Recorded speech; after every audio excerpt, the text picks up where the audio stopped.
What's up, everyone? Welcome back to the Young Electrician podcast. My name is Rupert Young, aka the Young Electrician. In this podcast, we like to see electricians grow, not just in the workplace, but also in their personal lives. We believe your work life and your personal life should complement each other and not compete. With that said, today's episode is going to be on the atomic habit for studying, and I am going to share a breakdown for studying that kind of comes from James Clear's book, Atomic Habit. If any of you guys have been listen to podcasts or enough YouTube videos, you guys have probably heard of the Atomic Habit. I think he has a really great breakdown for studying or getting yourself to do something you need to do that you really don't want to do. So I'm going to take his 4-step process and I'm going to share that in regards to us studying for either the C10 exam or the journeyman exam, and hopefully it gives you guys a clear direction for what to do and make studying a little bit easier for you guys. I know that this is going to help you guys out, and if anybody takes these steps, you are going to have a way better time at studying, getting yourself to study, and studying more effectively. So with that said, let's hop right in. Alright, let me know if this sounds familiar. Here's the scenario. You tell yourself, I am going to study after work every day this week. Monday comes, you don't study. Tuesday comes, you don't study. Friday comes, you haven't studied all week. Now a month passes by and you're telling yourself the same thing. I got to pick myself up and I got to study. And you never do it. Or maybe you tell yourself, I'm going to study this weekend. I'm going to sit down for 4 hours every weekend and I'm just going to hit the books. And you never do it. Or maybe you're one of those people who sit down and you're like, okay, I'm going to do it. And you get a good 2-3 hours of studying it and you knock it out the park. And then you don't sit down to study for another month. And either you can't get yourself to sit down at all and study, or you can't get yourself to study consistently. What I'm going to share with you today on the atomic habit for studying, I'm going to give you guys a clear guide. Not just for studying and making it more impactful, making it more purposeful, but to actually get yourself to study. So if you're that type of person who just can't come to sitting down and cracking that book open or opening that laptop or whatever you're using to study, you're in luck, because I'm going to share with you guys some information that's going to be so beneficial. And I know a lot of you guys, you want to get certified, but like me, you're probably not good at just sitting down, focusing, and studying. Maybe you tell yourself you're not a good test taker, whatever it may be.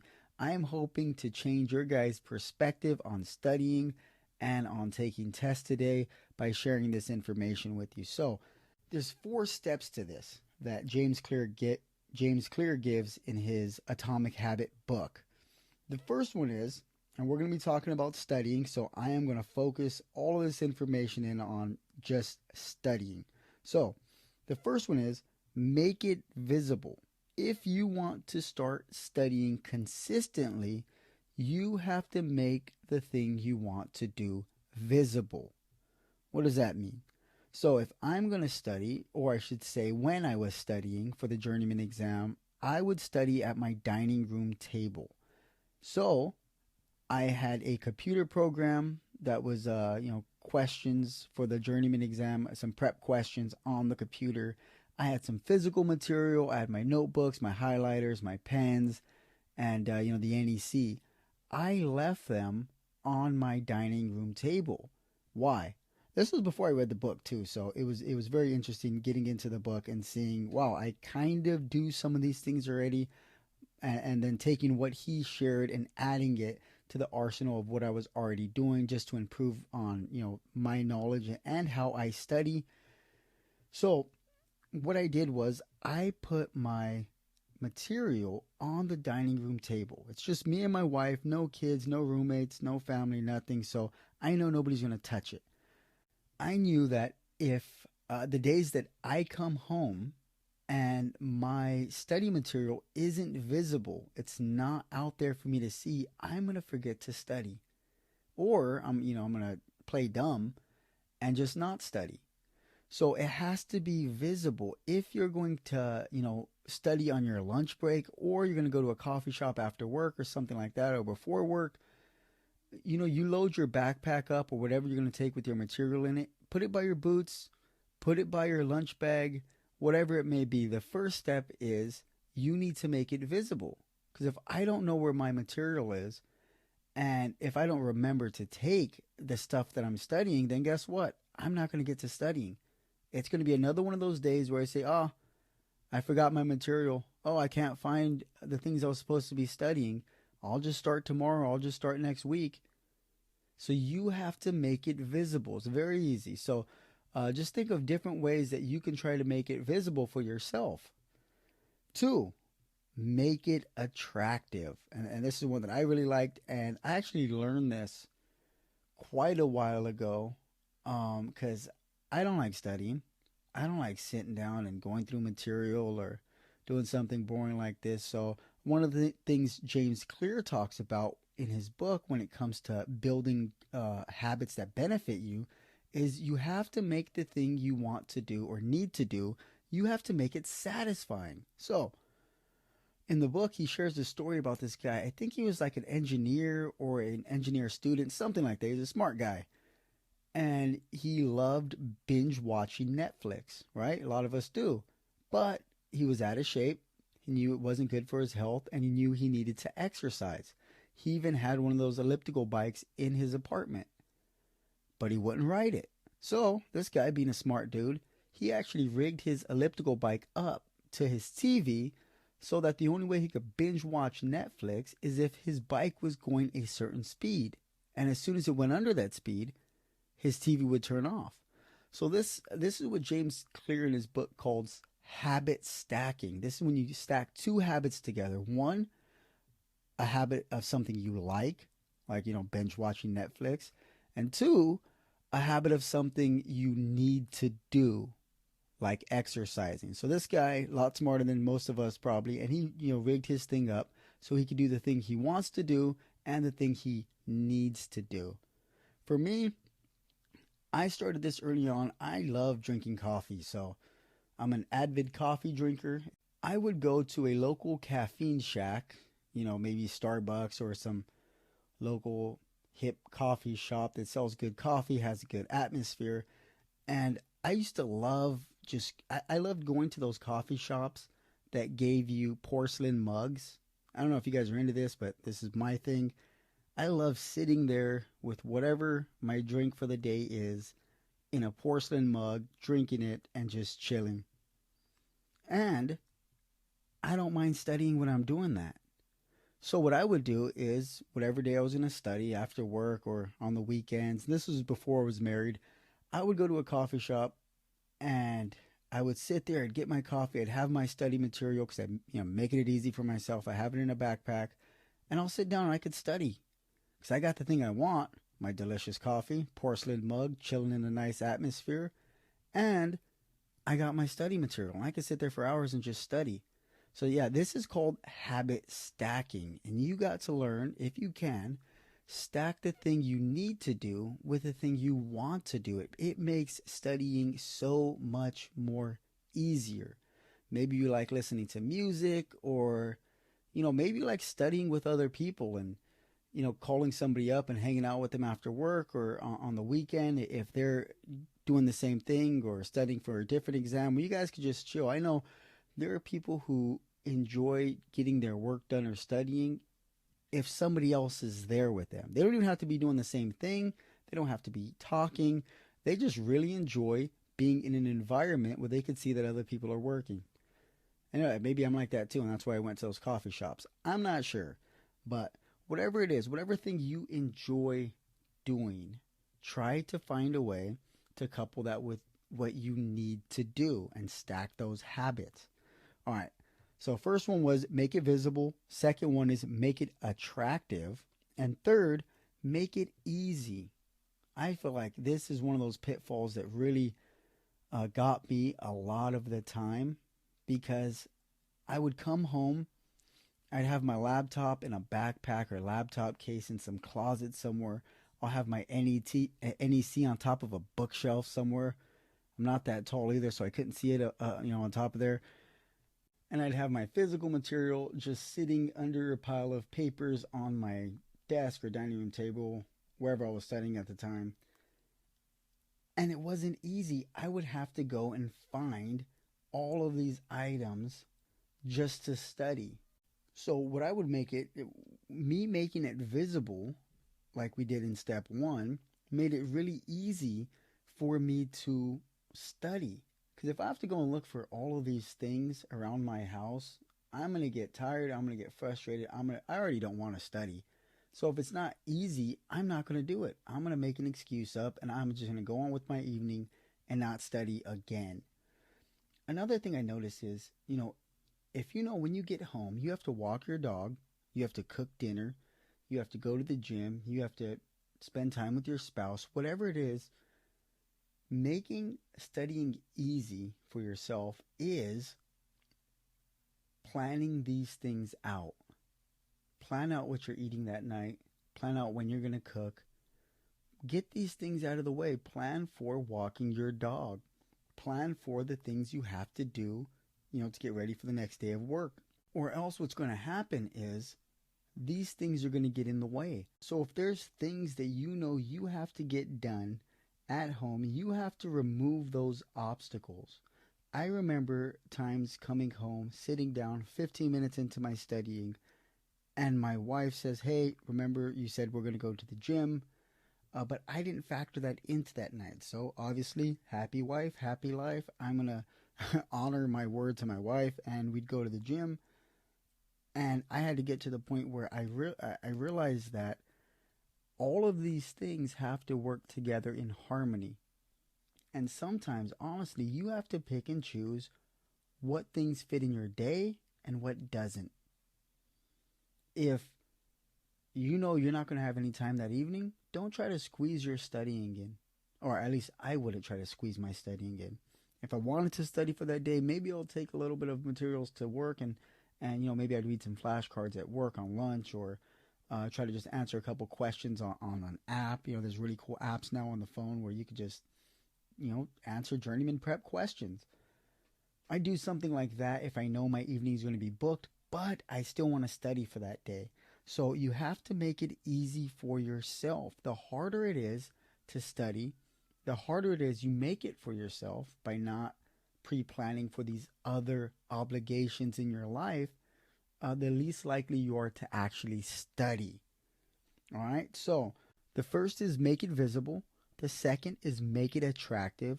The third is make it easy. And the fourth, make it satisfying. So what is that? Making it satisfying is rewarding yourself for accomplishing something you have to do.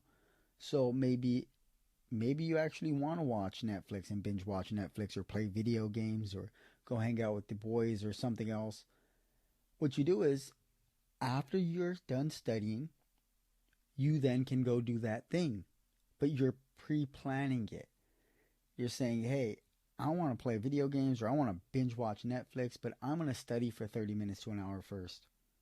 And trust me, I know for some people they think, hey, that's counterintuitive. You shouldn't be playing video games. You need to get your, certification. That's true. But if I could study for 30 minutes a day and then play video games for as long as I want after, that is way more beneficial than never studying at all. Does that make sense? And that's way more beneficial than studying once every 2 weeks. So you actually have to organize your life and your time in such a way that you make it easy and satisfying to study. And I guarantee you guys will get certified. Making it satisfying is rewarding yourself for doing the thing you have to do. And I think I heard Jordan Peterson talk about this a couple years ago. He was saying that, certain people are raised without the ability to delay gratification. And this was definitely me the majority of my life.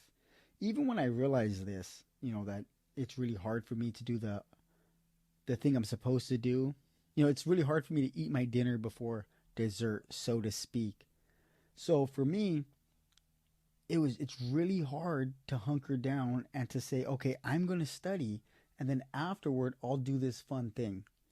And it does take some effort to try and instill that into ourselves. But if you couple this with the other three things, make it visible, make it attractive, and make it easy, making it satisfying, having delayed gratification, and rewarding yourself for the thing you're supposed to do becomes way easier. So if you want to hang out with your friends, hang out with your girlfriend, I don't know, whatever it is, plan that into your study time for your evening. I'm going to study for an hour and then I'm going to fill in the blank and do that.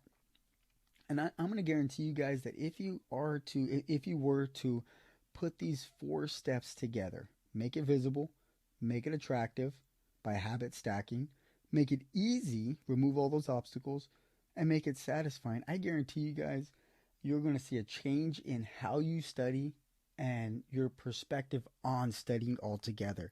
They dramatically changed my life. They helped me pass the journeyman certification. They helped me pass the C10 exam. They're helping me put this podcast together and the YouTube channel, and they're helping me to move up in my job that I currently have.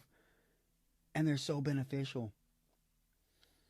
I wanted to share with you guys, I shared this week or last week on the social media platforms that I'm on, the 15-minute study challenge. And I think that really goes with what I'm talking about today in this atomic habit for studying. The challenge was this, and this is for the person who has a hard time, continually getting themselves to study, or that's having a hard time in general just to get themselves to sit down and study. I know a lot of people have failed the journeyman exam a few times. You've even taken a class and you failed. I put this together because I want you guys to experience how easy it could be to study with the right technique. So I want you guys to put these 4 steps together that I shared with you today on this podcast. But also, I want to encourage you who are not studying at all, who are not studying consistently, to take the 15-minute study challenge. And that means for 15 minutes a day, for 15 days, you are going to study. But what you're going to do is you're going to do 2 things. You're going to decide ahead of time. One, what are you going to study for that day? You have to decide that beforehand. Is it a chapter in your book? Is it motor controls? Is it voltage drop? Is it pipe fill, conduit fill, grounding and bonding? Whatever it is, you have to decide ahead of time, what am I going to study? That's one pitfall you're moving out of the way. 2, what time, when am I going to study? Is it the morning before work? Is it lunch? Is it after work? Is it nighttime? When is it? Because if you could decide only these 2 things, and this comes from the Atomic Habit book, if you could decide these 2 things ahead of time, what are you going to study? That's a pitfall you're moving out the way. I can't tell you how many times I have not studied because I overthought it before I sat down at the table, and I was like, I don't even know what I'm going to study. And not knowing when I'm going to study, because the whole day will pass by and you're never going to decide to study. Time isn't going to just make itself available and open itself up and say, here, study now. You have to decide what time you're going to study. I guarantee if you decide these 2 things ahead of time and you take this challenge, you're going to see an astronomical advancement in your studying, because you're going to change your perspective. Right now, a lot of us have a bad experience with studying. Growing up and going to school, I didn't pay attention in school. I had other things going on in my life. I had real issues going on in my life when I was junior high, high school. So I couldn't pay attention to studying and doing a good job in school, doing homework and stuff like that. So I wasn't really raised with those good study habits and good experiences. All I know is I couldn't pay attention. I failed a bunch of tests. I wasn't good at studying. I wasn't good at test taking. But I've learned those things could be changed. Learning the things that I have learned over the course of my adult life, studying isn't hard anymore. Getting myself to study isn't hard anymore. Of course, none of us wants to study, but with the right methods and the right techniques, and then experiencing, how beneficial our studying time could be by actually passing an exam. Because, as many of you know, I failed the exam the first time because I wasn't applying these things. I wasn't really pre planning what I was going to do. I didn't know what to actually study. And, and it showed. I failed the exam. So, with that said, hey, have a good one, guys. I will catch you on the next one. Peace.